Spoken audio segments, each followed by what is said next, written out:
So for my English viewers, so I'm going to speak Tagalog for now. For my Filipino viewers, so welcome. Okay, so we're going to talk about the one God of the Bible, the one God of Abraham, ang nag-iisang Diyos. Ngayon, pag-uusapan natin ang nag-iisang Diyos ng Biblia, na yun ang pinaka-fundamental na turo ng mga propeta na kahit si Jesus ay ito ang pinapangaral niya. Na bihira lang sa ating mga Unitarians. Actually, yung salitang Unitarian wala sa Bible. Yung Trinitarian, Trinity wala sa Bible. But we believe in the concept that God is a unitary God, because even Jews believe in unitary God, that God is a Unitarian. Ang Diyos, hindi siya tatlo na God is three person. It's very confusing that. Samantalang yung mga Hudyo na ang kinikilala nilang Diyos isa. Tapos nung dumating lang si Jesus, dami ng pinagagawa ng tao. Ito actually, meron akong tanak, no? Itong tanak na ito yung tinuturing nating mga Kristiyano na Old Testament, no? Pero kung tutuusin, malaki ang pagkakaiba, maraming mga pagkakaiba gaya ng mga verse na nakasulat dito, kung paano yung arrangement ng mga libro magkakaiba. At yung pagbabasa simula kanan to kaliwa, yun yung pagbabasa ng Hebrew. Na sa pag-aaral ng Biblia ng mga Hudyo, never silang naniwala na may isa pang persona ang Diyos o tatlo na persona ng Diyos. Wala ni isa mang Trinitarian sa mga Hudyo. Dahil mas madaling intindihin ang one God kaysa sa maraming Diyos, maraming sinasambang Diyos, at isa pa blasphemy yun. No? Meron ako ditong Quran. Itong Quran ko ay pinag-aralan ko to sa loob. Actually, binasa ko to cover to cover sa loob ng 6 months. I still reading this book. Napakagandang libro about one God, about the religion of Islam, tradition. Ang dami palang mga sects and denomination sa loob nun. Gaya ng Sufism, Shia, Sunni, merong mga Quranite, Quranist, Quran alone. May mga naniniwala sa Quran lang. Kasi merong mga Muslim naniniwala sa iba't ibang volume ng aklat gaya ng Hadith at Sunnah. At I respect all of this book, even the Tanakh, the Torah, Nevi'im, Ketubim, the Quran. Quran also respect all the peoples of the book like Jews, Nazarene, which is sa English mas kilala kilala bilang mga Kristiyano. Pero hindi naman ganun. Pag Kristiyano ka, iba yung Nazarene sa Kristiyano. Pero hindi ko alam bakit yun nilagay doon. Marami mga pagkakaiba sa pag-aaral ko ng Quran, Tanakh, at itong bagong tipan. Na ang daming mga differentiate, ang daming mga contradictions about beliefs. I became a Quranite before. I'm a Quran only before, and I studied tradition Islam, which is yun yung alam natin ngayon, yung mga Sunni, Shia, yun yung mga kilala nating mga Muslim. Pero sa loob pala nun, sa malalim na pag-aaral ko sa Quran, meron naniniwala sa Quran only. Siguro ang tingin nila kasi ang Quran ay talagang napakasolido sa pagiging mananampalataya ng tauhid o ng ng wahid o ng iisang Diyos talaga. Unitarianism.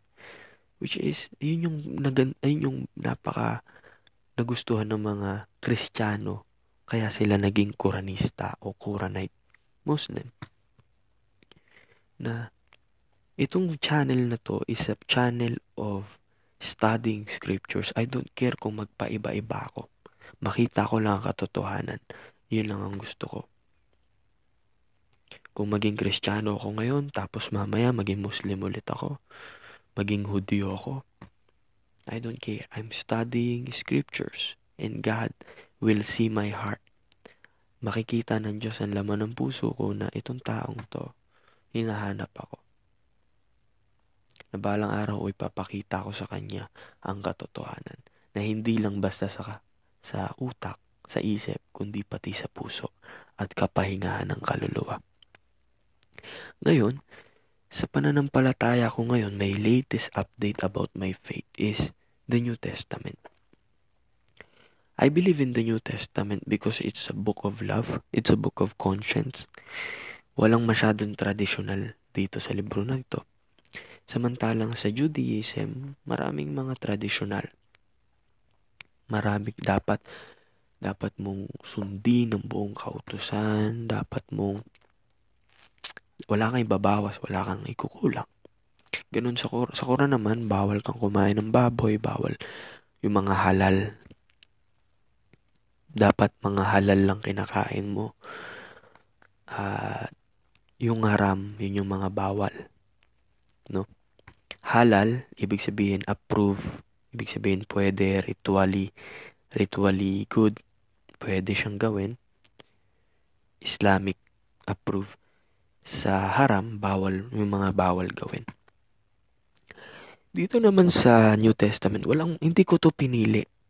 Hindi ko pinili ang New Testament dahil sa magaan, pwede kang kumain ng kahit anong gusto mong kainin. Bawal lang ang dugo, yung mga hinain sa Diyos-Diyusan, pero wala namang masyadong pagbabawal patungkol sa pagkain ng baboy. Kasi pwede kang kumain dito. Sabi ni Pablo, wag niyong hayaan ang sino man na humatol sa inyo sa pagkain, inumin, sa Sabat o anuman. Hindi ko pinili ang Biblia, itong bagong tipan, dahil doon. Pinili ko yun dahil sa mas malalim pang desisyon at halaga na sa bagong tipan nagpapatunay na may isang Diyos. Is still a monotheistic book. Hindi ako naniniwala na si Kristo ay Diyos. Hindi ako naniniwala si Moises ay tinawag na Diyos ng Ama.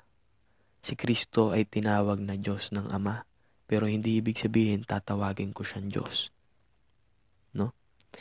Ganon din si Moises, tinawag siyang Diyos ng Ama. Pero hindi tinawag ng mga Hudyo at mga Israelita si Moises na kanilang Diyos. Si Kristo ay aking Panginoon, ginawa siyang Panginoon. Yun ang mas malinaw. Sa John 20:28, nangangahulugan lang yun na si Tomas ay sumampalataya sa Diyos at sa Panginoong Jesucristo. Kaya Panginoon ko at Diyos ko. Sabi ni Jesus, nakita mo ko, sumampalataya ka. Sabi ni Kristo sa John 14:1, sumampalataya kayo sa Diyos, sumampalataya din kayo sa akin. Ang nakakita sa akin, nakakita sa Ama. No? Pag nakita mo si Kristo, sasampalataya ka sa Ama at sa Anak na ating Panginoon na ginawang Panginoon ng Ama. Kasi isa siyang Mesaya. No? Isa siyang Mesaya na I'm proud to say that I know who is my Creator is. My Creator is the God of the Jews, the God of Christians, and the God of Muslim. No? Bakit ini-include ko ang mga Muslim? I respect Muslims. No? I respect Muslims. Ako naniniwala na ang Diyos na sinasamba ng lahat ng tao. Actually, hindi lahat eh. Tayong mga monotheistic lang, mga Hudyo, Kristiyano at Muslim. Iisa lang sinasamba natin Diyos. Yun ang iisang Diyos. Kasi tayo ang isa sa mga major religion that worship the one God. Pero iba-iba tayo ng pagkakilala sa Kanya. Na sa Quran, pagkakilala nila kay Allah, hindi nanganak, hindi. Which is, kung titignan naman natin sa Biblia, hindi talaga nanganak ang Diyos ng literal. Gaya ng ibang paniniwala ng Kristiyano na ipinanganak daw ng Ama si Jesus bilang anak ng Diyos sa langit before the world was. Ako naniniwala na si Jesus ay ipinanganak nung resurrection. Actually, naging anak siya ng Diyos sa tatlong pamamaraan. Hindi ko sinasabing tatlong way. Ang pinupunto ko, merong tatlong nababasa sa Biblia na tinawag siyang anak ng Diyos. Una, nung pinanganak siya sa Virgin Conception. Pinanganak siya ni Maria. Anak ng Diyos. 135 to 136 of the book of Luke. Tinawag siyang, "This is my beloved son." Nung binautismohan siya. At nung na-resurrect siya sa Acts 13:33 na hanggang ngayon hindi ko pa rin alam, hindi masagot sa isip ko yung mga Trinitarian. Kasi ako, gusto ko maging Trinitarian sa pag-aaral ko, no? Gusto ko maging Trinitarian, pero hindi ko masagot ang 1 Corinthians 2:10 to 11 na paano ang Espiritu ng Diyos ay ibang persona sa Diyos. Kasi ang Trinitarian belief that the Spirit of God is another person of God. So, sabi ko, yung Spirito ko nga bilang tao, ako mismo yun eh. Paano ko namang masasabing ibang persona yung Espiritu ko, 'di ba? At paano si Kristo magiging anak ng Diyos na ipinanganak sa langit? Kung ipinanganak siya nung nabuhay siya mag-uli. Ikaw ay aking anak, sa araw na to ay ipinanganak kita. Acts 13:33. Bagaman meron tayong iisang Diyos, marami tayong iba't ibang pagkakilala sa Kanya. Ang Trinitarian, pagkakilala sa Kanya, 3-in-1. Pagkakilala ng mga Binitarian sa Kanya, 2-in-1. Ang pakilala ng mga oneness sa Kanya, 1 that manifests in the flesh or literal incarnation na bumaba ang Diyos sa laman na nagkatawang tao at pag-akyat naging espiritu na nanaan sa atin. Ang Arianism ay parang mga Jehovah's Witness na si Kristo ay tao lang sa langit. Actually, ang Jehovah's Witness naniniwala na si Kristo ay si Michael Archangel na nagkatawang tao bilang si Yesu Kristo. So, yung Arianism, naniniwala silang tao si Jesus sa langit, pagbaba dito, tao lang din. Kami naniniwala, mga Unitarian, we believe that this is all metaphorical. Si Kristo galing siya sa Diyos, galing siya sa taas, sa langit, but it's a metaphor. God said, "There is none like me. There is none besides me. I am the first and I am the last." Yun yung point nun. Paano naman si Kristo? Tinawag siyang first and the last, King of Kings, Lord of Lords, una sa lahat. Si Kristo, ang image of God, brightness of the glory of God. Siya ang nagre-represent sa Diyos. Napaka-perfect na representation ng Diyos ni Kristo para i-represent ang Ama. No? Pero the glory of God, He never shared to another person. Pero bakit niya shinare kay Kristo? Kasi nga si Kristo ang representative Siya nga ang tinatawag na anak. Pag tinawag kang anak, representation ka ng magulang mo. Tama? Kaya si Kristo tinatawag na anak. Una sa lahat, bakit siya tinatawag na anak? Hindi dahil sa anak siyang literal sa langit ng Diyos. Kundi anak siya gaya ni Adan. Kasi si Adan ginawa Nung nilikha siya ng Diyos, kaya nga si Kristo tinuturing na the second Adam, the last Adam. Kung last Adam si Kristo, ang lalabas Kung last Adam si Kristo, ang lalabas, si Kristo ay gaya ni Adan na anak ng Diyos. No? Sa Lucas 3, mababasa niyo ho yun. Na napakalinaw na si Kristo ay anak ng Diyos dahil gaya ni Adan, anak siya ng Diyos. Wala nang dapat. Ayun, sabi dito, which was the son of Enos, which was the son of Seth, which was the son of Adam, Adam, which was the son of God. So Adam was the son of God. Ilalabas si Kristo hindi lang bigatin son, 'di ba? Marami palang anak. Pero bakit tinatawag na bigatin son si Kristo? Kasi representative siya ng Diyos eh. Image of God. Kaya nga nung nilikha ng Diyos si Adan, sabi niya, let us make man in our image after our likeness. Yung us and we and our, plural, it's a plurality of no? Na let us make man in our image. Sabi naman Trinitarian, kausap ng Diyos, yung kapwa niya Diyos, manlilikha. Mali. Ayon sa mga scholar at sa mga talaga nagbabasa ng Biblia, ibig sabihin ng let us. Ibig sabihin it's a majestic bilang hari, no? Kung ang Diyos ay hari, syempre sasabihin niya, we. Kasi sa pagiging kamahalan niya, sa pagiging Diyos niya, na meron siyang mga anghel, sa heavenly council, sasabihin niya, we. Kasi kung mag-isa lang siya sa langit, sasabihin niya, I will make man.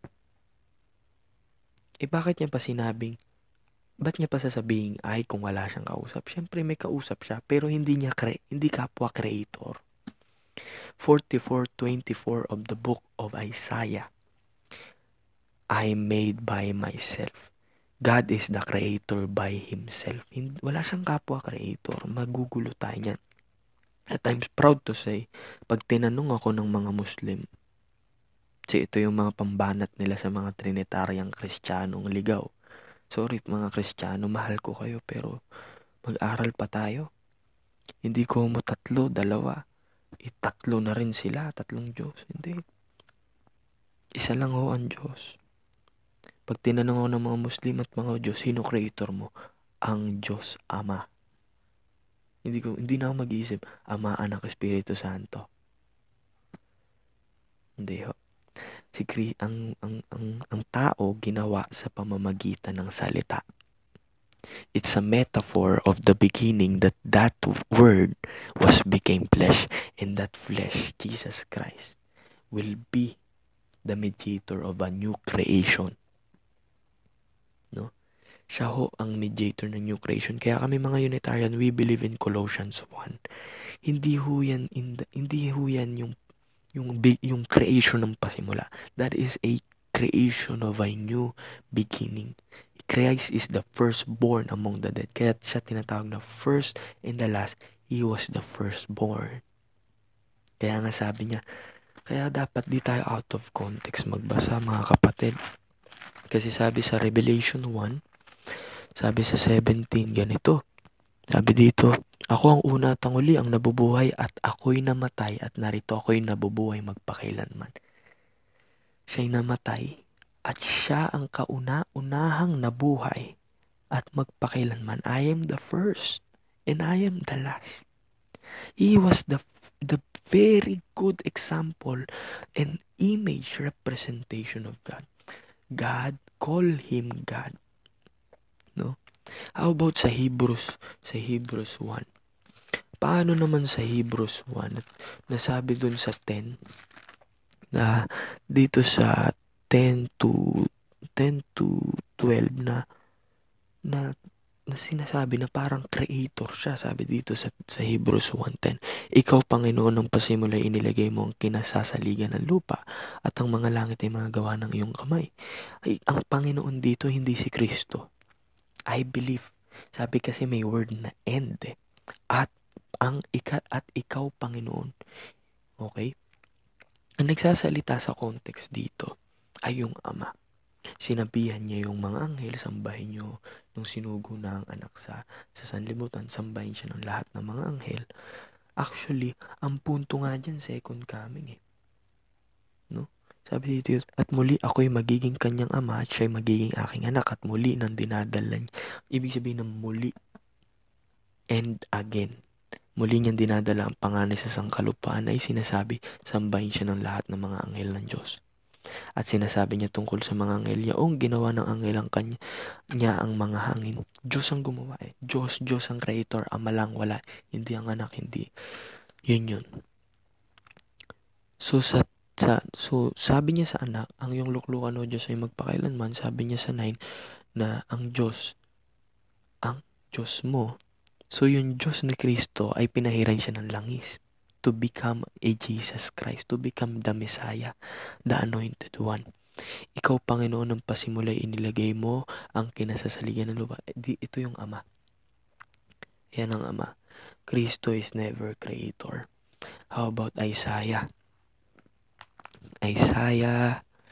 Sabi dito sa Isaiah 48. Ako naniniwala na itong Isaiah 48 na ginagamit ng mga Trinitarian, hindi ito Ako naniniwala na itong verse na to, si ano kasi ito nagsasalita dito, si Isaiah, na parang inaano niya, kumbaga parang siya yung tagapagsalita ng Diyos. Sabi ng Diyos, at ang kaluwalhatian ko ay hindi ko ibinigay sa iba. Inyong dinggin ako Israel, na tinawag ko, ako nga ang una at ako rin ang huli. No? Kaya sabi niya sa 16, sabi naman dito sa 16, ito naman hindi to si Jesus Christ. Itong side na ito ay si Isaiah. Kayo'y magsilapit sa akin, sabi ni Isaiah to. Inyong dinggin ito. Mula sa pasimula ay hindi ako nagsalita ng lihim. Mula ng panahon na nangyari ito, nandoon nga ako, at ngayon sinugo ako ng Panginoong Diyos at ng Kanya Espiritu. Mas malinaw po yun kesa isipin ng mga Hudyo na, huwag niyo pansinin verse yan. Magugulo kayo dyan. Kasi, magiging Trinitarian yung mga Hudyo. Hindi Pero naunawaan to ng mga Hudyo na si Isaiah ang nagsasalita rito. No? So, yun ang punto ko, mga kapatid, na ang Diyos iisa. Ang salitang Elohim, hindi ibig sabihin na yung sa loob ng Elohim may 3 persona, 2 persona. Sa Bible po, maraming Elohim, kaya tinatawag na plural. Bakit? Si Moises tinatawag na Elohim, hindi naman siya plural. Ilang Moises ba kilala natin? Isa lang, 'di ba?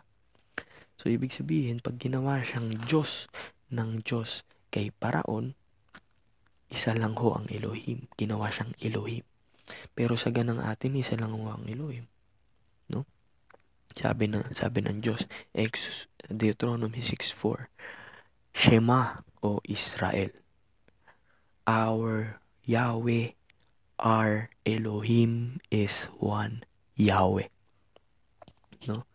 So, mas malinaw po yun Para makabilang tayo sa pure monotheistic religion, we should back to the original monotheism. Hindi nyo ba nahalata? Ang gugulo ng mga Kristiyanong nahawaan ng Katolisismo. Na, kasi ganun yung lumabas sa Bible, 3-in-1, Trinity. Hindi ho Mag-aral ho tayo ng Biblia, mag-aral ho tayo ng history of monotheism. Huwag ho natin ikahiya ang ating kasulatan na huwag tayo magpiling different sa iba. Si Kristo ho hindi Diyos. Kasi pagdating na araw, magpapasakop din siya sa Diyos Paano mo naman masasabi na si Kristo ay Diyos? Kung magpapasakop nga siya sa Diyos na kinikilala niya. Ang Diyos nga ni Kristo, Diyos natin Tapos sasabihin mo, Diyos mo siya. Magulo, mga kapatid. Isa lang ang Diyos. Kaya kung ayaw niyong pumunta sa Quran, kung ayaw niyong pumunta sa Quran, ngayon pa lang kahit nasa Kristyanismo kayo, bumalik na kayo sa pagiging isang Diyos niyo. Pagiging one God believer nyo. Marami hong verse about one God. Tigil-tigilan na ho natin ang mga haka-haka. Ang tindi nga ng pagkakasabi ni Pablo. Sa ganang atin, mga kapatid, isa lang ang Diyos. Ang Ama. Na siyang lumikha ng lahat ng bagay. At tayo'y sa Kanya. At isang Panginoong Hesukristo lamang. Kasi nga ginawa siyang Panginoon. Sinasabi ng Trinitarian, sola Scriptura, tota Scriptura. Kami nga ang tunay na tota skriptura. Bakit? Naniniwala kami si Kristo hindi pwedeng maging Panginoon hanggat hindi siya ginagawang Panginoon ng Ama. Be open-minded. Sabi ng Biblia, 1 Corinthians 2:13, compare spiritual things by spiritual. So magko-compare tayo ngayon. Pag sinabi ng God and Savior Jesus Christ sa Titus 2:13, ang ibig sabihin nun, God the Father and Savior Jesus Christ.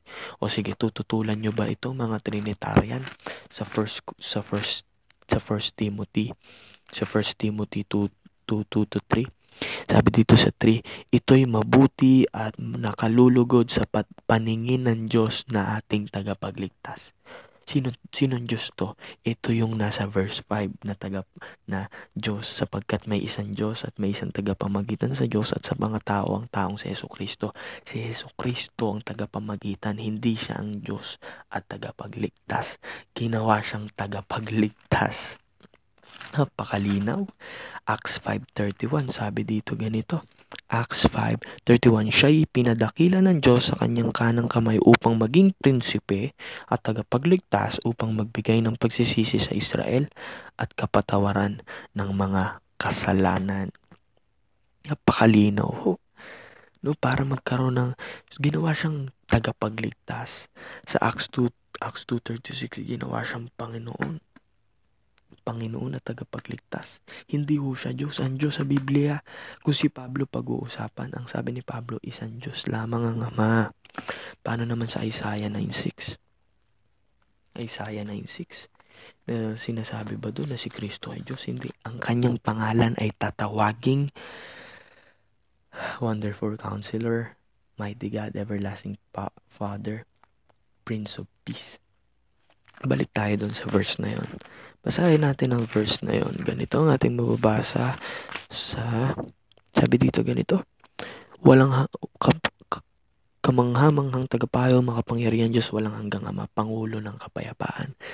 So, sa ibang mga salin actually dito sa Tanakh, ang pagkakasabi, peaceable ruler. Si Kristo, hindi lang siya. Yung pangalan kasi niya, tatawaging. Ano bang pangalang tatawagin kay Jesus? Matthew 1:23. Ibig sabihin, Emmanuel. Ang Diyos ay sumasa atin. Kaya yung mga titles ng Diyos nasa pangalan ni Kristo. Emmanuel. Ano yung mga titles ng Diyos na nasa pangalan ni Kristo na Emmanuel? Kamanghamanghang tagapayo, makapangyarihan Diyos, walang hanggang Ama, Pangulo ng kapayapaan. Kasi kung si Kristo tatawagin mo walang hanggang Ama, magkukontradik yung sinabi niya sa Matthew 23 verse 9. Matthew 23 verse 8 pala, sabi dito ganito. Sabi ganito, datapot kayo'y huwag patawag na rabi sapagkat iisang inyong guro at kayong lahat ay magkakapatid. Si Kristo ay iisang guro at huwag ninyong tawagin inyong Ama ang sino mang tao sa lupa. Verse 9, sapagkat iisa ang inyong Ama, sa makatuwid bagay siya'y nasa langit. Abay, napakalinaw naman na sinabi naman ni Kristo iisa lang ang Ama. Paano mo naman siya tatawagin walang hanggang Ama? Magkukontradik yan Aber, di ba? At si Kristo hindi siya ang Yod-He, Baw-He o yang Yahweh. Dahil sinasabi ng Biblia sa Proverbs, Isaiah 63:16, ang Diyos ang Ama. 63:16. Sabi ganito, sapagkat ikaw ay aming Ama, bagaman hindi kami kinikilala ni Abraham at hindi kami kinikilala ni Israel. Ikaw, o Yahweh, Jehovah, Adonai, o Panginoon, ay aming Ama. Kung mga Trinitarian tong mga Hudyo na ito, dapat tinawag nila, ikaw, o Yahweh, ay aming Ama. Ikaw pa rin yung anak, ikaw rin yung Espiritu Santo. Aming manunubos na mula sa walang pasimula ay siya mong pangalan. Napakalinaw mga kapatid. Bumalik tayo sa pure monotheism, Unitarianism, one God believing Christians. Be proud, maging proud sana tayo. Kaso, alam nyo, sorry to say, but hindi tayo nakaka-proud bilang mga monopoly. Yan po yung new term ko about yan, monopoly. We pretend to be monotheistic, but we believe in multi-personal of God. Mono means one. Poly means many. We believe in monopoly God. But I am monotheistic. Mga kapatid, repent. No? Magsisi tayo. Iisa lang ang Diyos. Huwag tayong maglagay ng partner niya. Merong binigay ang Diyos na tagapamagitan, oo, si Kristo. Bilang isang pakikipagtipan sa atin ng mga taong nasa mundo. Yun lang ang mga gusto kong ipahayag.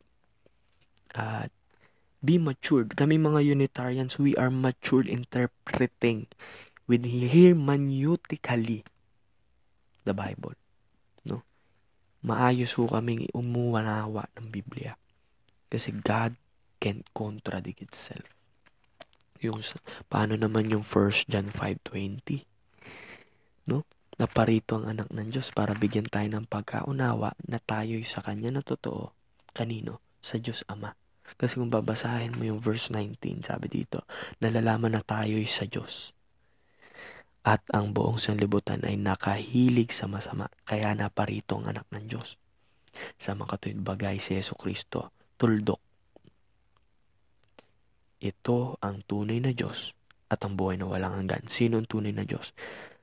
John 17:3, naparito ang anak ng Diyos para bigyan tayo ng pagkaunawa na ito ang buhay na walang hanggan, na makilala kanila na iisang Diyos na tunay at si Kristo Jesus na iyong sinugo. At ang buhay na walang hanggan, yun ay si Jesus. Yun ang kasama ng Ama. Alam nyo, mas matured ho kami mag-isip, mga Unitarian, kasi hindi ho ko mo ganun nakasulat. Ito ang tunay Diyos. Si Jesus yan, si Jesus yan. Magkukontradik ho yung salitang only true God referring to the Father. Pero mo sabi ng mga ibang Kristiyano, kasi yan si Kristo nasa baba. So kapag nasa baba siya, taas yung Ama nasa taas, yung Ama nasa taas yung tunay na Diyos, yung Diyos, wala na nga si Kristo dito sa lupa, ibig sabihin hindi na siya tunay na Diyos. Kapatid, hindi ito tunay na Diyos siya as a referring like Moses is a true God. Hindi naman gagawa ang Diyos ng peke. Pero kaya mo bang sambahin ng Diyos na ginawa lang ng Diyos? God exalted Jesus Christ, so we worship Him. Yes, we worship a exalted man and we proud of it. We obey God. Sinusunod namin ang Diyos. Kung in-exalted niya si Kristo, ang lahat ng dila, lahat ng tuhod luluhod, at lahat ng dila ay magsasabi na si Kristo ay Panginoon, hindi Diyos. Si Kristo ay Panginoon sa ikaluluwalhati ng Diyos. Diyos Ama. Totoo yun na sa propesiya na every knee shall bow, every tongue shall swear. Tama. Sa pamamagitan ni Kristo, matutupad ho yun. So, yun lang ho, na iisa pa rin ng Diyos, hindi pa rin nagbabago. God is love, and love believeth all things, but still God is one. And thank you for watching.